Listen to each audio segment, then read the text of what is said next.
sobre os horrores de Auschwitz?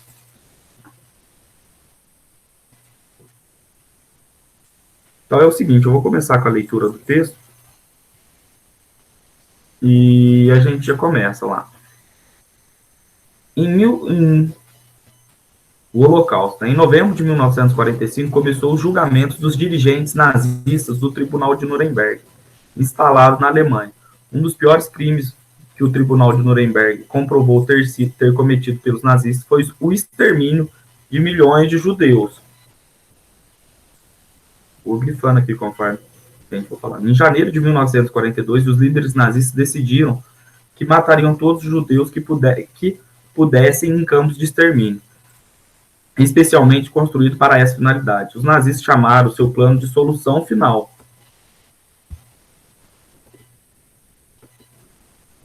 Os campos de extermínios eram autênticas fábricas de mortes. Assim chegavam a esses campos idosos, doentes, crianças eram mandados imediatamente para as câmaras de gás sem que soubesse disso. Os carrascos nazistas diziam que a fila era para os prisioneiros tomarem banho de chuveiro.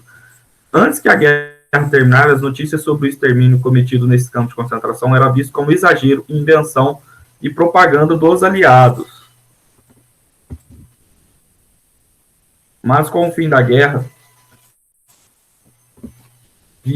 vieram à tona inúmeras provas que esse crime contra a humanidade não foi mais possível esconder o horror. Calcula-se que nesses campos foram mortos cerca de 6 milhões de judeus, 30 mil ciganos e centenas de milhares de soviéticos, homossexuais, deficientes físicos, padres e pastores que pregavam contra a guerra. Esse extermínio sistemático ficou conhecido como como Holocausto. Aqui está uma imagem real de um campo de concentração. Vocês vão ver, agora eu já vou passar alguns vídeos, que vai falar justamente disso, do campo de concentração, a maneira que era e como de fato se organizava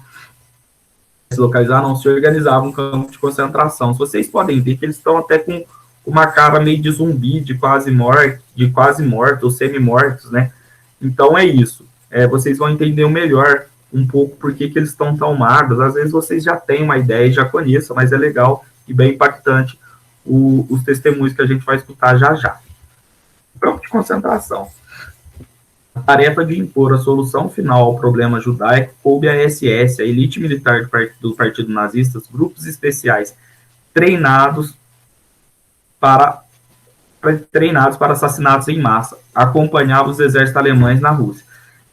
Entravam nas cidades, nas aldeias ocupadas, prendiam os judeus, amontoavam-nos em campos de extermínio e dizimavam-nos com metralhadores e fuzis.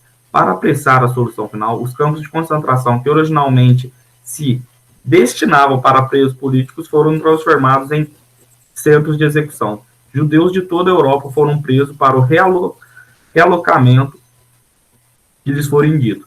Amontoados em vagões de gados, as vítimas, 80 ou 90 em cada vagão, viajavam por dias sem alimentos ou água, sufocados com cheiro de vômitos e excrementos, e deprimidos pelos gritos de pelos gritos e choro das crianças.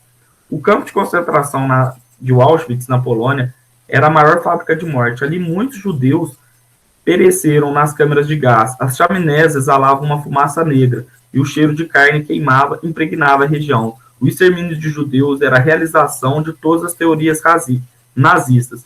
O Estado alemão matou cerca de 6 milhões de judeus, 2/3 da população judaica da Europa.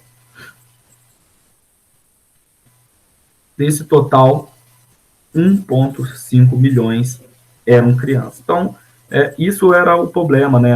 O que eles chamavam de solução final e o campo de concentração. Alguém tem alguma dúvida? Não falo dúvida. Alguém tem alguma coisa para falar sobre isso? Não. Joia, só um segundinho.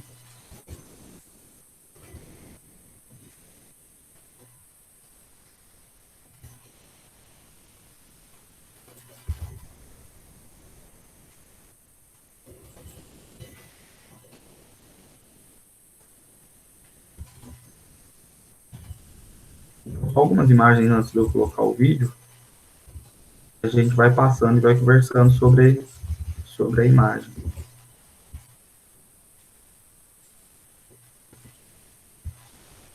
Só um segundo.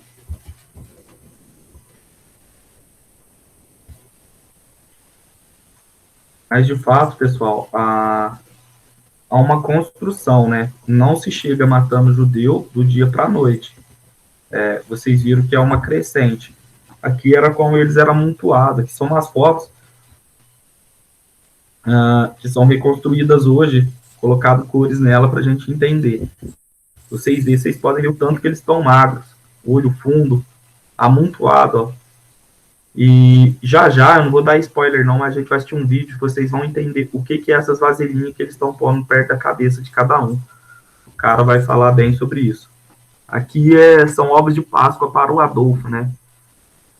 Easter eggs for Hitler.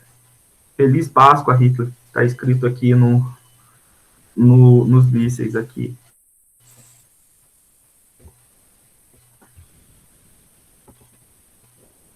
Esse é o Henry Ford, não sei se vocês sabem quem é. Só algumas imagens da época, assim, só para a gente ter uma...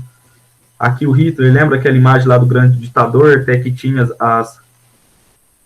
as bandeiras, as multidões, eram assim. Esse aqui é o Joseph Goebbels, tá?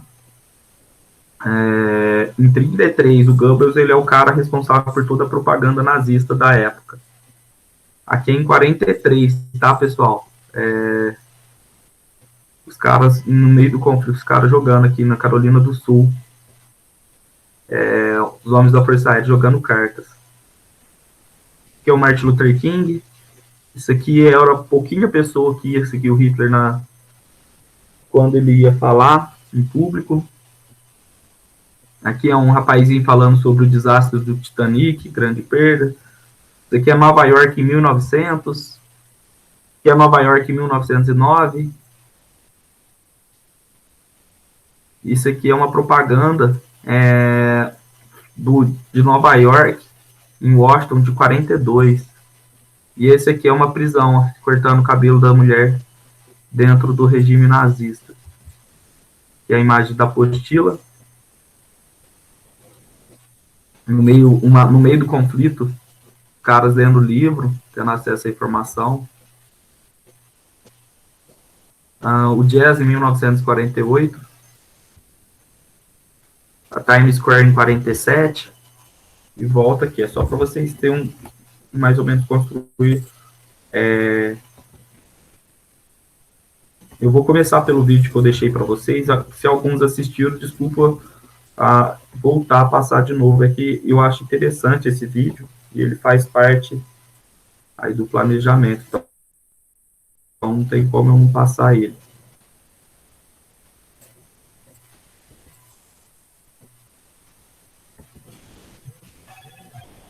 Todo mundo consegue ver aí, tá vendo?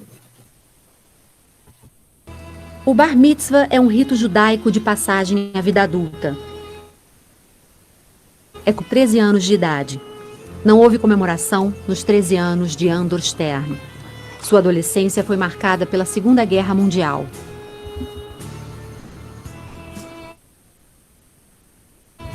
Tem um valor especial. A tradicional fita de couro usada na cerimônia envolve o braço tatuado com um número.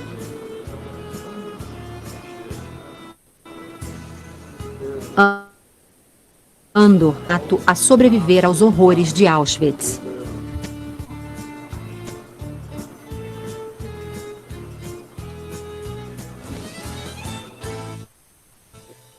Oi? Tudo bem? Andor Stern recebeu a equipe da BBC News Brasil em sua casa, na zona sul de São Paulo. A vida me deu péssimos momentos.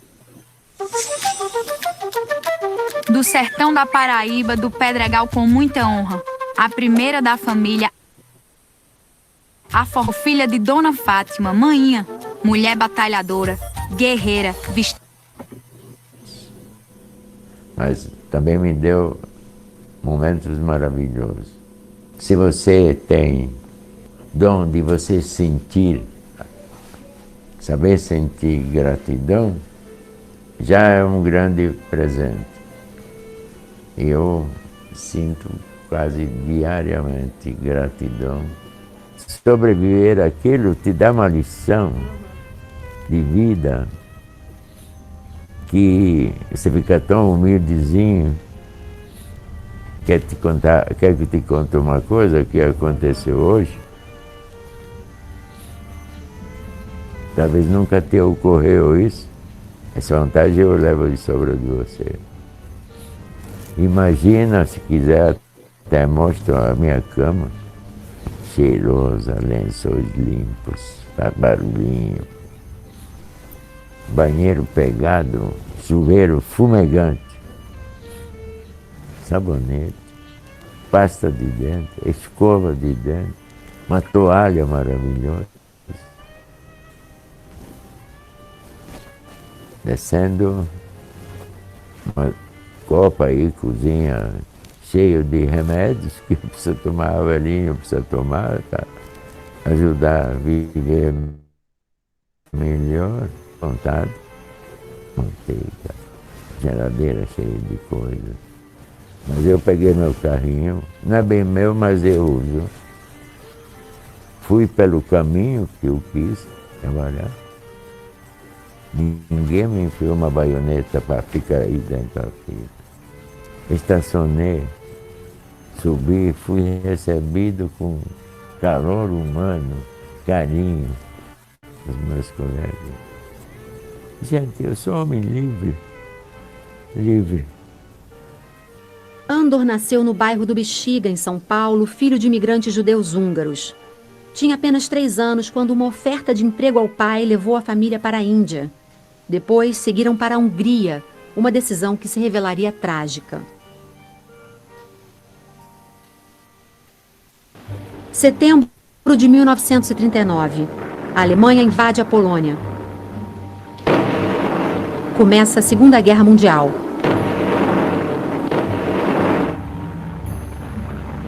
Britânicos e franceses declaram guerra ao Estado nazista.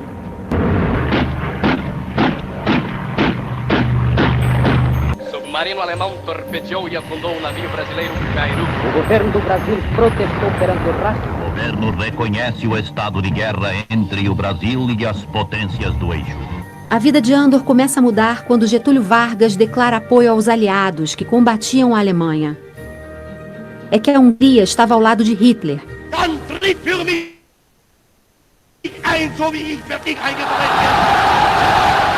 E com apenas 13 anos, o paulistano Andor, que só tinha passaporte brasileiro, foi detido como inimigo estrangeiro pelas autoridades húngaras. Conseguiu fugir e passou a viver escondido até a Hungria ser invadida pelos nazistas. O problema agora não era ser brasileiro, mas judeu. A família acabou presa e deportada para Auschwitz em 1944. Me lembra como se fosse hoje. Você imagina 80, 100 pessoas dentro de um vagão onde leva gado para matadouro, onde você não tem nem pinico, nem banheiro, pessoal de 90 anos, garoto de 3 meses, vivendo lá dentro, o cheiro, a sujeira. Levou mais ou menos uma semana entre Budapeste e Auschwitz. Auschwitz reunia mais de 40 campos de concentração, principalmente de trabalho forçado e extermínio. Ali morreram mais de 1 milhão de pessoas, entre prisioneiros russos, ciganos, homossexuais, mas principalmente judeus. O campo virou símbolo da chamada solução final de Adolf Hitler, que levou à morte de mais de 6 milhões de judeus. Minha família foi tudo junto. Aí nós fomos separados. Depois de separados, começou o calvário deles, que foram direto para a câmara de gás, meus avós, meus tios, minha tia grávida, abaixo de 12, acima de 55, era câmara de gás direta. E você ficou atônita, assim de, ué, como que está acontecendo comigo? Você chega lá, tiram tua roupa, tiram tudo que você está carregando com você. Me pintaram de creolina. Sabe o que é creolina? Dói e arde. Depois, quando você sai, te dão uma roupa listada que não é do teu tamanho, se for ou menor ou maior, às vezes até acerta. Eles tiram o teu sapato.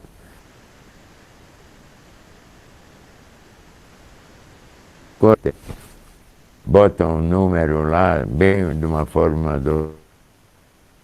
dolorosa, te tatuam, que depois inflamam, depois leva um mês para ficar em dia. E você descobre via um discurso quando tipo dentro de uma barraca, onde o cara diz: tá vendo aquela fumaça lá? Tua família está saindo de lá, teus avós, teus tias, tua mãe.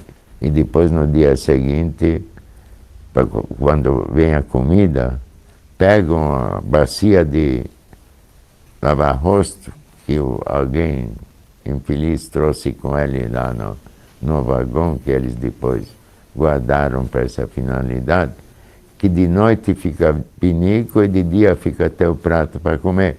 E você tem que comer cachorro, você não tem garfo, você não tem faca, não tem colher, não tem nada. Então você tem que... Camarada grita, porção para 3, aí 3, coitado, vão lá comendo que nem cachorro. Você tem eczema, você tem sarna que nem cachorro, você carrega com você tudo isso. No inverno, por exemplo, olha onde o homem consegue deixar de ser homem. Você está alimentando lá com uma comida que te causa uma eterna diarreia. Aliás, é um dos motivos que mais mata a pessoa. E no inverno, embaixo de 22, 24, 26 graus, no inverno, quando você está vazando, desculpa, você até gosta porque é quentinho. E você não tem como tomar banho depois que isso acontece. E você aceita. Faz parte da tua vida essa sujeira, essa imundície. Teu corpo congela, se você faz assim, ele quebra que nem, sei lá, que nem um pedaço de chocolate. Se você encontra uma casquinha de batata assim, você devora na mesma hora, pelo amor de Deus, eu tenho que me alimentar. Onde você só pensa na fome. A fome não é só fisiológico, é psicológico também, te enlouquece se você não sabe se controlar. Não tem uma perspectiva de futuro. Não tem, você é um zumbi. Essa degradação é gradual, senão você enlouquece ou corre para o arame, né? Sabe o que é dizer corre para o arame?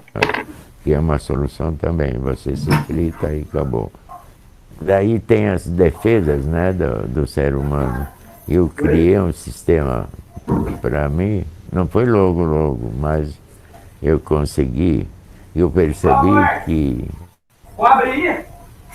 quando eu pensava na minha mãe, era uma dor física, uma dor, assim, indescritível, sabe? Então, eu aqui dentro da minha barriga, eu não sei se era uma máquina de furar, ou uma chave de fenda, ou um alicate. Quando eu começava a pensar da minha mãe, eu consegui produzir uma dor maior para não pensar nela. Tropas russas chegaram a Auschwitz em 27 de janeiro de 1945. Encontraram cerca de 7.000 pessoas. A maior parte dos prisioneiros havia sido retirada às pressas com a notícia da aproximação dos russos, que lutavam ao lado dos aliados contra os alemães. Milhares foram enviados para as chamadas Marchas da Morte, em que eram obrigados a caminhar por vários dias sob o rigoroso inverno europeu. Muitos não sobreviveram. Andor foi levado primeiro para Varsóvia, ainda sob o domínio nazista. Dos escombros da cidade, ele recuperava com outros prisioneiros tijolos para a reconstrução da Alemanha. Mais uma vez, a aproximação russa forçou um novo deslocamento. Ele foi transferido para Dachau. No sul da Alemanha, trabalhou em fábricas que construíam aviões e bombas.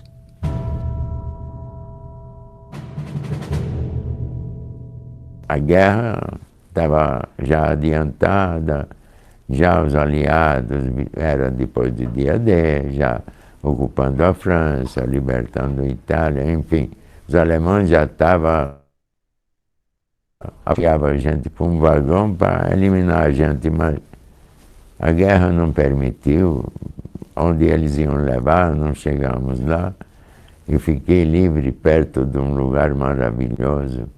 Os americanos ocuparam esse espaço. Esse foi em dia 1º de maio.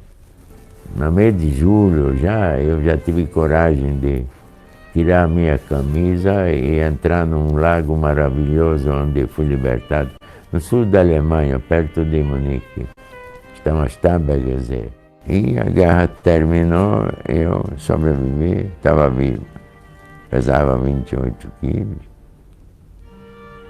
mas estava vivo. Logo após o fim da Segunda Guerra Mundial, Andor voltou à Hungria. Mas logo seria a hora de retornar ao Brasil, onde ele se formou em engenharia, se casou, teve 5 filhos. Trabalhou na IBM, foi um empresário de sucesso, quebrou na era Collor e dá hoje expediente diário como consultor em uma indústria química. Cheguei eu com 20 aninhos e o que eu queria da vida? Daí eu estabeleci o seguinte: um par de sapatos que não entre água e me aqueça no inverno e não machuque meus pés. E por luxo tem uma meia de lá dentro, no inverno uma meia de lã, no verão uma meiazinha. Uma roupa que seja isento de qualquer bicho lá, qualquer inseto, e que me cubra do inverno. Um paletó que tenha um bolso desse tamanho para eu possa colocar, sabe aquele pão de peito, uma fatia grossa, assim dentro, e eu ter um relógio, olhar no relógio e falar: eu vou comer esse pão amanhã às 2h30 da tarde. E a minha fome vai resistir. Eu devorar aquele pão. Vou ter controle porque não estou passando fome e vou comer só no dia seguinte. E podendo me movimentar para frente, para trás, para a esquerda, para a direita, eu vou ser o homem mais realizado do mundo. Aí, isso passa, você volta para o Brasil, entra nessa vida pujante, naquela época, 20 aninhos, cheio de ideias, dá certo a sua vida, aí você fica cheio de frescura. O sapato tem que ser de cromo alemão, o terno de casemira inglesa, a camisa de voar suíço, a gravata de seda italiana, o relógio de ouro, e você esquece. Eu não esqueci. Então, tudo isso para mim era um presente extra, com todas as nossas mazelas. É muita sorte poder viver no Brasil, apesar de é um país injusto, um país terrivelmente carregado de problemas que não deviam existir, mas o povo tem muita gente humano. Você se sente aqui abraçado, acarinhado. Eu costumo dizer, para mim, cada dia que eu vivo, uma sobremesa é muito gostosa, sabe? Então, talvez daí venha essa intensidade de querer viver e também querer que os outros vivam. E não ser só as pessoas, tudo que é vivo. Eu tenho o máximo respeito pela vida.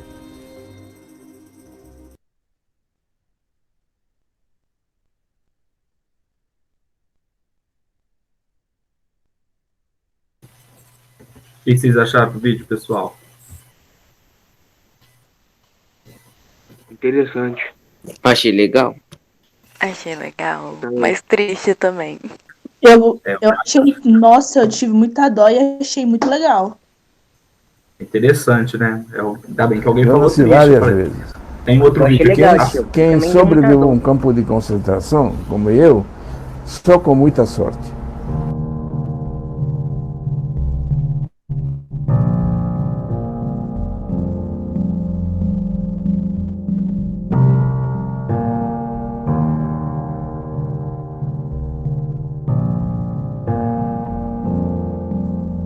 Auschwitz não era um campo de concentração, era um campo de extermínio e de triagem. Se você estava de cara ruim assim, você estava candidato para ser eliminado.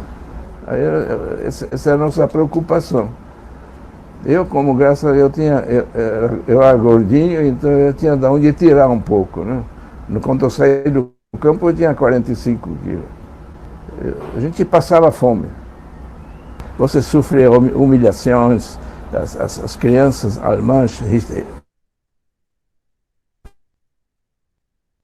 que se apiram em cima de você, não está de maluco, né? É difícil acreditar. Você não trata assim um cachorro. Né?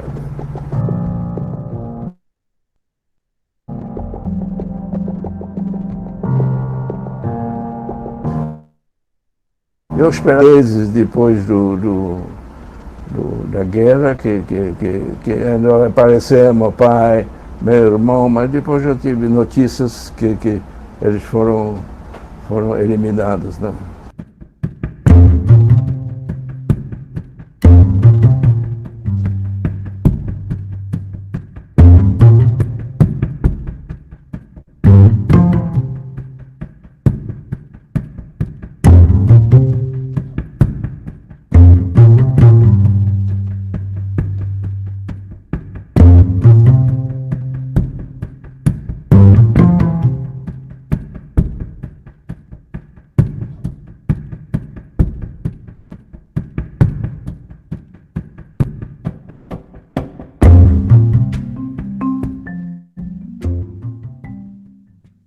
Eu tenho pesadelos no tempo da guerra. Graças a Deus, os alemães não conseguiram me pegar para me mandar para o campo de concentração. Já meus 2 irmãos mais velhos foram assassinados em Auschwitz. Meus avós também.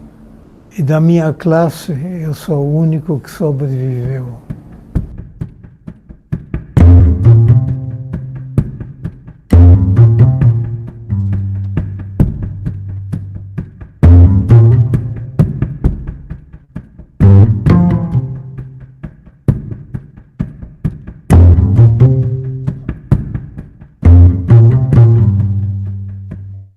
Ficamos 7 dias sem comer. 7 dias bebendo água gelada da torneira no inverno. Para encher a barriga, para não sentir o estômago roer. Minha preocupação era arranjar comida, porque a comida era vendida não só com dinheiro, tinha que ter o selo de alimentação. Eu vi minha ficha na prefeitura e da minha mãe. Tinha 2 carimbos vermelhos. Yot Juif. Judeu em francês e em flamengo. 2 carimbos grossos vermelhos. Eu vi esses carimbos na minha ficha. No entanto, os funcionários da prefeitura nunca me caguetaram. Depois da guerra que eu descobri que aquela prefeitura é um ninho de resistência.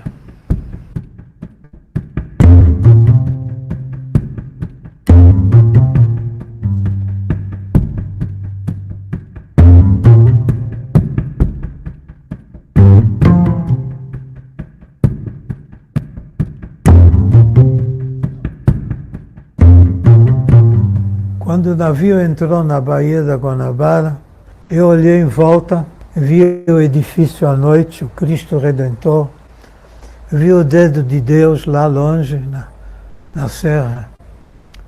Cutuquei minha mãe e disse: mamãe, é aqui que eu vou fazer meu futuro.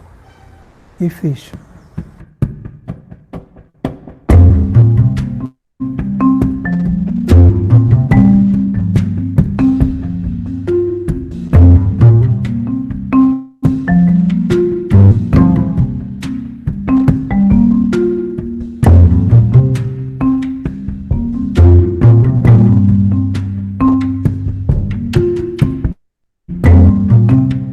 Eu acho que os jovens nas escolas têm que saber, para não esquecer, para não repetir.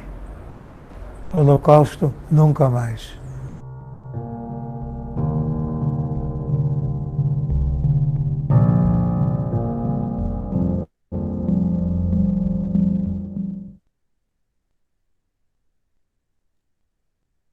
До конца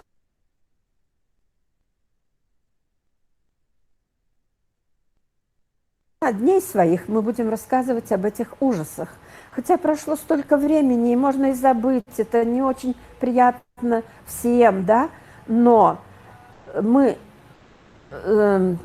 как бы и простили, мы нашли в себе силы простить немецкий народ. Ihr seid frei, frei für immer. Die 2819 Insassen befreite die Rote Armee aus diesem Lager.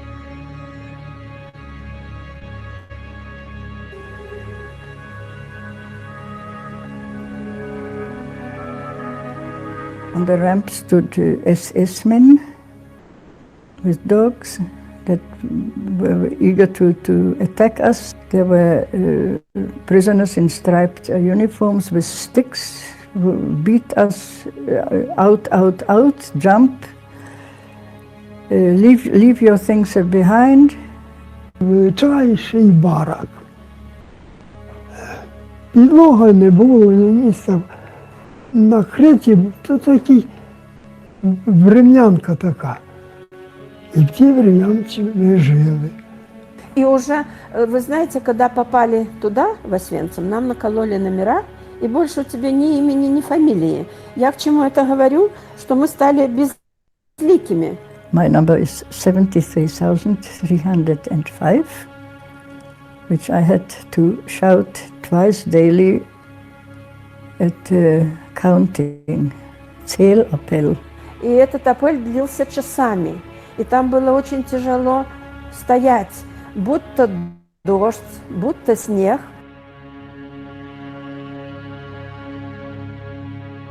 Bloße alte Leute.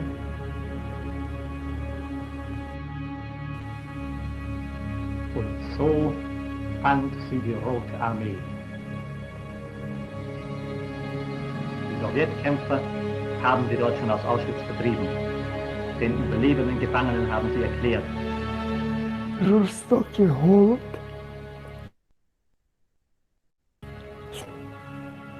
Так, давали мисочку таку маленьку зупи на цілий день і все. І ні хліба, ні нічого. Отак. My father died from hunger. People died, and the hunger was hard, so oppressive that one couldn't think of anything else. Еще иногда, очень редко, давали по 4 маленьких картошечки, маленьких мелких картошечки. И мы тогда их ели с наслаждением, чтобы продлить удовольствие.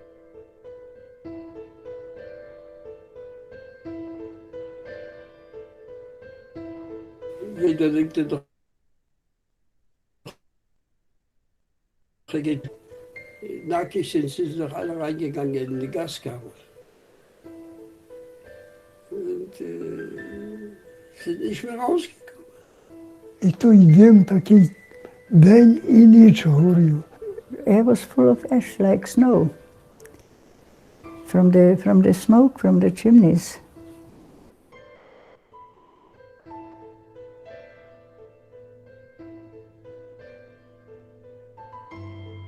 Why? It's inconceivable, incomprehensible, and illogical completely. Ach ja, das waren Zeiten. Nun nicht dran denke. Мы разучились смеяться, улыбаться долго после войны. Вот. Но и душа обросла страхом.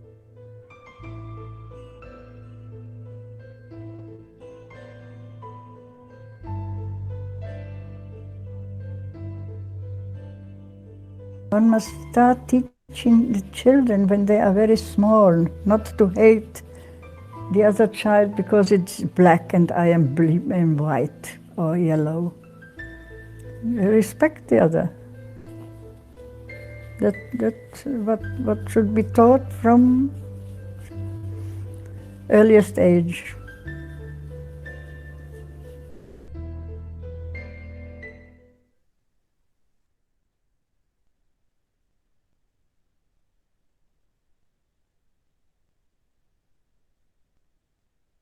Alguém tem algum comentário dos vídeos aí, de uma parte que mais gostou, que menos gostou? Se já viu em filme, se assistiu algum daqueles filmes que eu tinha passado anteriormente? Tiago, Bruna, Pedro, Isaac, Carla, Marcos, Ana Clara, Estevam, Isadora. Lissandro, já assisti o Menino de Pijama Lissandro, eu gostei dos vídeos. Nos outros vídeos eu senti muita dó das pessoas que estavam no canto de concentração. E eu tenho uma ideia do Hitler que ele era muito extremista. A ideia maior, ele era extremista, né, pessoal? Mas há alguns processos que vai acontecendo até chegar a esse ponto.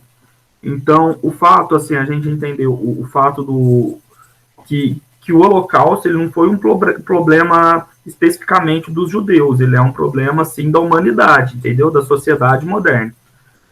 Existiu vários outros massacres que também podemos comparar com o Holocausto. Então, teve o apartheid na África, outros conflitos étnicos em outras partes do mundo.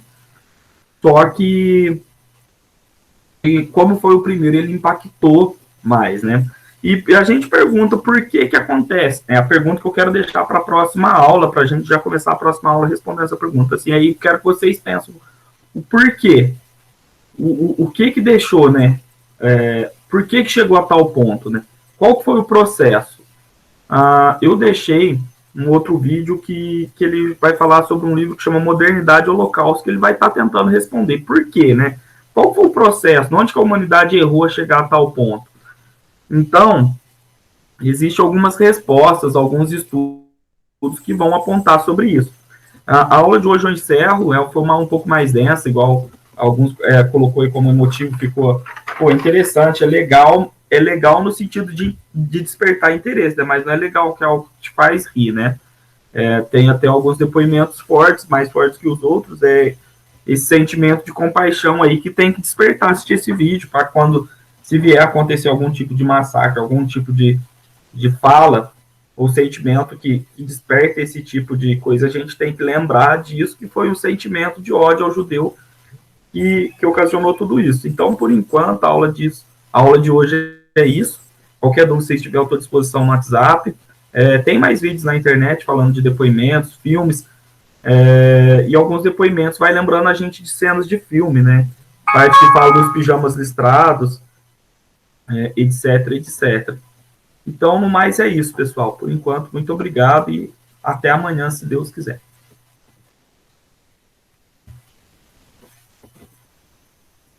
Tchau, tio.